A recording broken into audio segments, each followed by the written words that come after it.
We're just continuing on with exponential functions and simple and compound interest. So I guess we're doing linear as well. Examine the two types of investments, simple and compound interest, through other representations below. So here we just have a sequence. 100, 180, 1160, 1240. Is this arithmetic, geometric, or neither?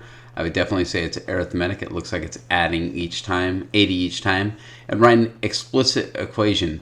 Well, don't forget with sequences, this is the first term, the second term, the third term, and the fourth term. So this is a little bit tricky. We actually need the zero term, which is 920. So a little bit tricky on this one, I think. So I don't know. We'll just say f of x equals 80x plus 920, I think would work. This one, we actually need to divide 1,000. So this one is obviously geometric here, right? But on this one, we need to know it's multiplying by 1.08, it looks like, right? 1,000 times 1.08, we get 1,080 times 1.08. We get 1160 times 1.08, etc. So if I want to work in this direction of multiplying, going to the right I multiply by 1.08. So going to the left I need to divide by 1.08. So I'll take 1,000 and I'll divide by 1.08. And 925.93 it looked like. 925.93 is going to be my zero term. So my equation here, I'll just say T of n is going to equal... Actually, I probably should have used the n up here as well because it's a sequence, so whatever. 925.93 times 1.08 to the n would be the sequence that describes this. How could they represent investments? Well, A would be a simple interest investment, and B would be a compound interest investment. Think about the graphs of both arithmetic and geometric sequences. Can your knowledge of the shapes of the graphs help you choose which investment to make? Well, yeah, I think so. Personally, I think, the exponential is going to beat the linear, which is interesting, and that will come up later. So obviously, I'm not saying that the linear can't be ahead of the exponential, and timelines are important, right? So if you're going to say that the compound is going to pass it in 300 years, well, I mean, who cares? Then take the linear. You're going to be dead in 300 years. Well, maybe you won't be, but I will be. But the thought would be, even then, the exponential curve is always going to pass the linear curve, and that's going to come up later. So kind of think about that as we go through the rest of these problems, because I think it's interesting. So 836, below are two sequences. Interpret them as yearly account balances. Is the investment growing with simple or compound interest? This one, it looks like it's going to be compound, right? Well, how do I know that? Well, again, I'm just going to say the equation 7950 times B equals 8427. So I'll divide by 7950.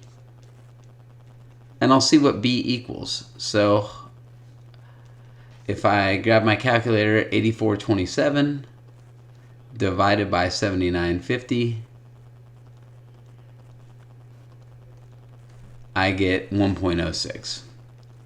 So it should be interesting to see if that continues along, right? So 8427 times 1.06 should equal this number. Otherwise, something's amiss. And you can see it does, so I feel pretty good about that. So what's the annual interest rate? Well, I would say this one's compound interest. The annual interest rate is 6%. And now I'm going to write the explicit equation. So I'll say T of n equals, again, I need that zero term, so I'll divide 7950 by 1.06. I get 7,500. So it starts at 7,500. Don't forget, again, I need the zero term because I have the first term, the second term, the third term. So I just divided 7950 by 1.06 to get the zero term times 1.06 to the n.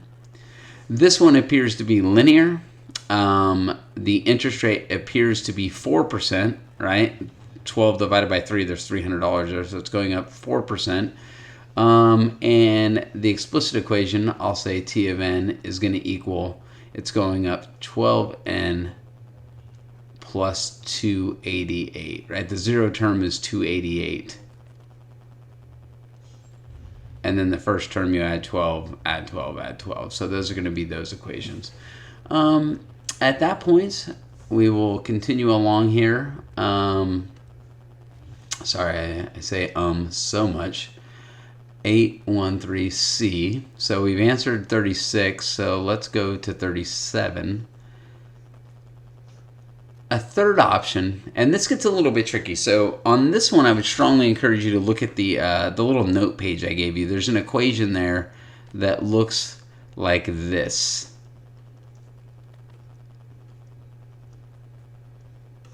So hopefully you have that note sheet in front of you.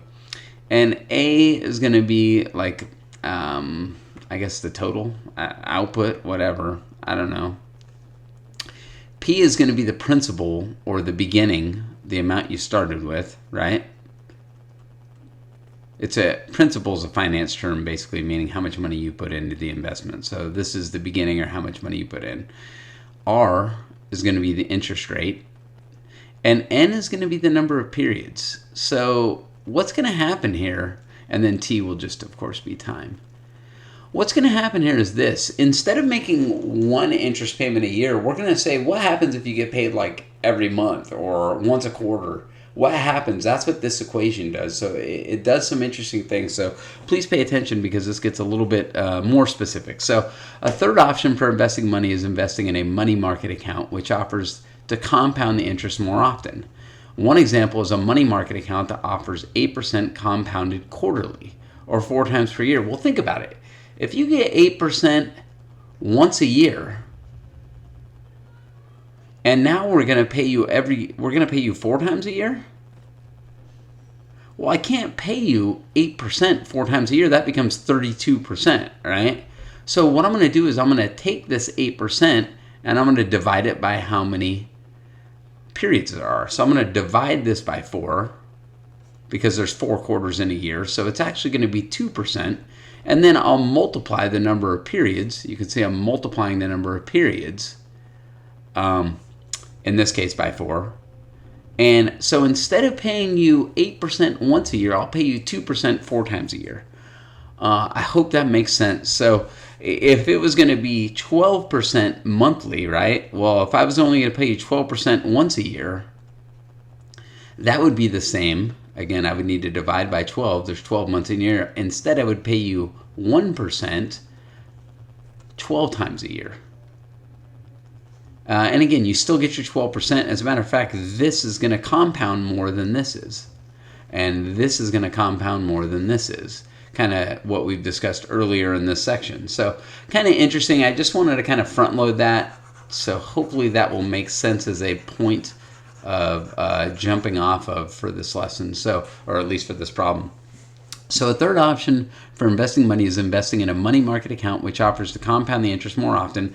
One example is a money market account that offers 8% compounded quarterly or 4 times a year. This means the 8% is divided into 4 parts of the year, so the bank pays 2% quarterly or every 3 months. So model the quarterly value of a $1,000 investment in this equation. Y equals money, X represents quarters. Well, I'm going to say Y is going to equal 1,000, right, times 1 plus 0.08 divided by 4. Now think about it. It's not 1.08 divided by 4 because that equals 0.27. And as we've talked a bunch of times, that means it's actually declining. We don't want it to decline. It's 1 plus 0.8 over 4. So it's 1 plus 0.02. So it's going to be 2% 4 times a year. So just some really specific differences there. Again, maybe pause the video, rewind it, email me if you have questions on that. But very specific differences there. And again, they're saying after X quarters. I don't like the way they did this. I think what we're going to do is I'm going to change the answer. It's going to be different than what you'll see in the book if you go in the answer key or something like that. But it should be 4 times X, right? There's 4 quarters in a year. So if it's 1 year, there's 4 quarters. If it's 2 years, it's 8 quarters. If it's 3 years, it's 12 quarters. They just want us to use X as quarters, but I think that's actually more confusing. I want you to see how it divides by 4 and then it multiplies by 4. So use the model to calculate the value of a $1,000 investment after 4 years. So I'll go here, and order of operations says I need to do exponents first. So I'm going to do this after 4 years. So that's going to be y equals 1,000. We already know this 0.08 divided by 4 is 1.02. And then there's 16 quarters in 4 years, right? If I plug 4 in for years, 4 times 4 is 16. So I'm going to go to this equation. I'm going to say 1.02. Don't forget order of operations first. Exponents have to be first, to the 16th power. And then I'll take that and I'll multiply by 1,000. And I get $1,372.79. So $1,372.79. $1,372.79. So that's how much your $1,000 would grow to over 4 years at that 8% interest. If we go here, it says you have $500 to invest in several options available to you. So this kind of gets interesting, I think, quickly. So again, please be paying attention to this. Rewind if you need to, ask questions. Your banker shows you the graph at right to explain what you can earn if you invest with him. Does this graph represent simple or compound interest? Well, it looks simple because it's linear. So I would say it's simple interest. How can you tell? Again, it's a line. What's the interest rate? Well, it goes from 500 to 600. So new minus old divided by old.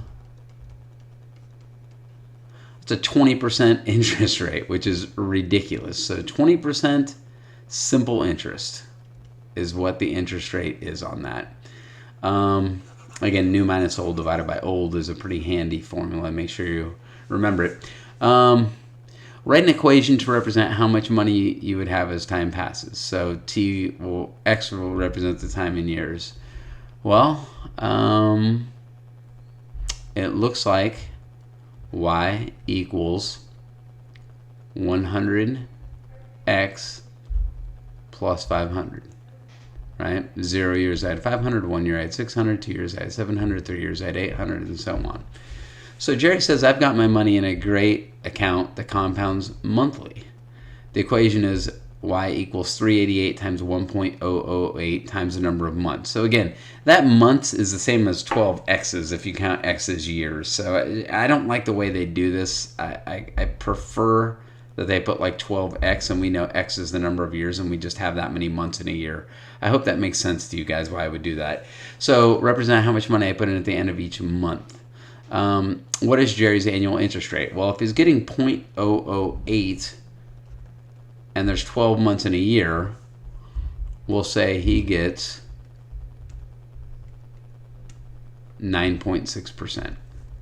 So he's getting 9.6% a year on this. Way less than the 20%, right? So 9.6% compounded.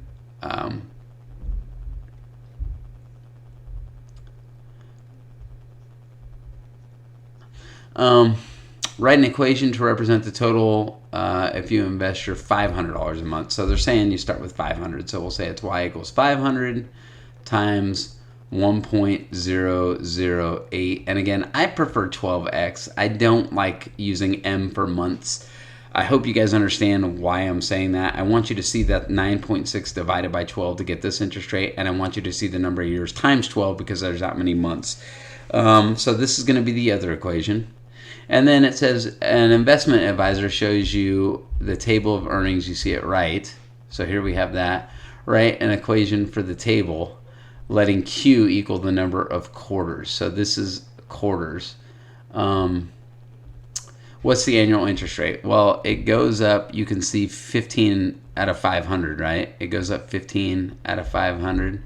So if I divide that, it looks like it's going up 3% a quarter. So I guess that's 12%.